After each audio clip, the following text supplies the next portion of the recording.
সকলোকে মোৰ লাইফষ্টাইলত স্বাগতম জনাইছোঁ আৰু আপোনালোকে কেনেকুৱা আছে আমি ভালে আছোঁ আৰু এতিয়া বাজে 9:30 আৰু ছোৱালী দুজনী স্কুললৈ গ'ল মই আহি চাহ মানে সিহঁতক তললৈ দি আহিলোঁ দি আহি চাহ বনাই খালোঁ এতিয়া ভাত বনাম দুপৰীয়াৰ কাৰণে ৰান্ধিম তো শ্বেয়াৰ কৰিম তো চাই থাকক ভিডিঅ'টো আৰু ভিডিঅ'টো বেছি ডাঙৰ নকৰোঁ আৰু 4-5 মিনিটৰ ভিডিঅ'টোৱে বনাম কাৰণ বেছি ডাঙৰ ভিডিঅ' এতিয়া আৰু নবনাওঁ সৰু সৰু ভিডিঅ'ই মানে বনাম ভাবিছোঁ আৰু তো কালিৰ ভিডিঅ'টো চাই আপোনালোকে একো জনোৱা নাই কোনে কোনে চাইছে ভাল লাগিছে নে বেয়া লাগিছে যে মই অসমীয়াত ভিডিঅ' কৰিম না বঙালীত ভিডিঅ' কৰিম তো বলক দিনটো আৰম্ভ কৰোঁ আপোনালোকে চাই থাকক আজি বনাম কচু শাক দে কালি কচু শাক আনি থৈছে কালি বনোৱা নাই আজি বনাম কচু শাকখিনি বনাম আৰু কালিৰে মাছ আছে সেইখিনি বনাম তো কচু শাক আৰু কচু শাকত বুট দি দিম বুটেদি খাম তো কচু শাকখিনি বুটেদি খাই ভালে লাগে তো এতিয়া কাটি লওঁ কাটি আগতে অলপ পানী সিদ্ধ কৰি ল'ম সিদ্ধ কৰি তাৰপিছতে বনাম আৰু মোৰ ভাষাবিলাক আপোনালোকে ভালকে বুজি পায় না নাপায় জনাবচোন কাৰণ মোৰ ইয়াৰ ভাষাটো বেলেগ আৰু আমাৰ বৰপেটাৰ ভাষা বেলেগ আমি যেতিয়া আগতে মানে অসমীয়া কৈছিলোঁ তেতিয়া আমাৰ ভাষাবিলাক বেলেগ আছিল যেনেকুৱা ৰবতে যেনেকুৱা আমাৰ ভাষাবিলাক আছিল মানে ক'ত যাই আছা খাইছা না আইছা না দিবি না মানে যাবি না এনেকুৱা আছিল আৰু এতিয়া ভাষা মানে গুৱাহাটীৰ ভাষাবিলাক এনেকুৱা হৈছে যে মানে যাবা না আহিবা না খাবা না এনেকুৱা তো আমাৰ হ'ল বৰপেটীয়া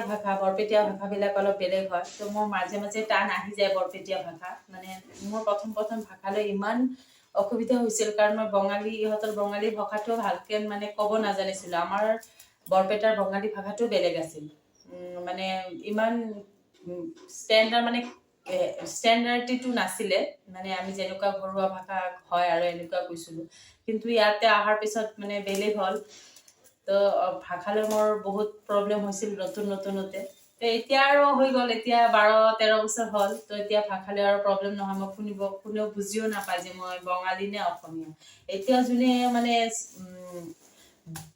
শুনে যে মই অসমীয়া ছোৱালী কিন্তু অবাক হৈ যায় তুমি অসমীয়া হৈ ইমান ধুনীয়া বঙালী ক'ব জানা মই আগৰ পৰাই বঙালী জানিছিলোঁ কাৰণ মোৰ মা বঙালী হয় আৰু দেউতা অসমীয়া কিন্তু আমাৰ ঘৰত অসমীয়াই চলিছিল কিন্তু যেতিয়া আমি মামাৰ ঘৰ ওচৰত গৈছিলোঁ তেতিয়া আৰু বঙালী কৈছিলোঁ তো আমাৰ বৰপেটাৰ অসমীয়া কিন্তু বেলেগে হয় যদি বৰপেটাৰ পৰা কোনোবাই চাইছে আৰু ক'বা বৰপেটাৰ ভাষাটো কেনেকুৱা বা বৰপেটাৰ ভাষা ভাল লাগে না গুৱাহাটীৰ ভাষা ভাল লাগে তো আমি যেতিয়া বৰপেটা যাওঁ মোৰ মা যেতিয়া মাৰ ঘৰত যাওঁ তেতিয়া কিন্তু বৰপেটাৰ ভাষা দিয়ে অসমীয়া কওঁ আৰু কি কৰি আছা আহিবি না যাবি না খাবি না এইটো এনেকুৱা কওঁ আৰু বৰপেটাত আৰু গুৱাহাটীৰ ভাষাটোতো জানেই আপোনালোকে যাবা না খাবা না এইবিলাক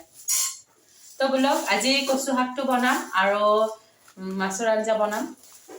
মাছৰতো টেঙা খাব খুব মন যায় কিন্তু খাব নোৱাৰোঁ কাৰণ মোৰ হাজবেণ্ডে এইবিলাক ভাল নাপায় মাছৰ টেঙা চেঙা মোৰ বিলাহী দি আলু সিদ্ধ কৰি যে টেঙাটো বনাই এইটোও ভাল লাগে থৈকুৰা টেঙাটোও ভাল লাগে কিন্তু সেইবিলাক আৰু ক'ত খাব পাৰোঁ সেইবিলাকতো এতিয়া আৰু খাব নোৱাৰোঁ কিন্তু মাৰ ঘৰত গ'লে খাওঁ মাৰ ঘৰত গ'লে টেঙাৰ আঞ্জা খুবেই খাওঁ জালৰ আঞ্জা খাওঁ খুব ভাল লাগে আৰু ঠিক আছে হ'ব আৰু আজি আৰু ভিডিঅ'টো ডাঙৰ নকৰোঁ পাৰিলে আবেলি আৰু এটা ভিডিঅ' বনাম বেলেগকৈ সেইটো আৰু বেলেগকৈ মানে দিম এইটো এইখিনিয়ে দিম মানে এতিয়াতো আপোনালোকে মোক কোনো ৰেছপন্স দিয়া নাই যে ভিডিঅ'টো কিহত বনাম কেনেকৈ বনাম তো আজিৰ কাৰণে এইখিনিতে আৰু কাইলৈ আৰু এটা বেলেগ ভিডিঅ' লৈ আহিম চবে ভালে থাকিব আজিৰ কাৰণে টাটা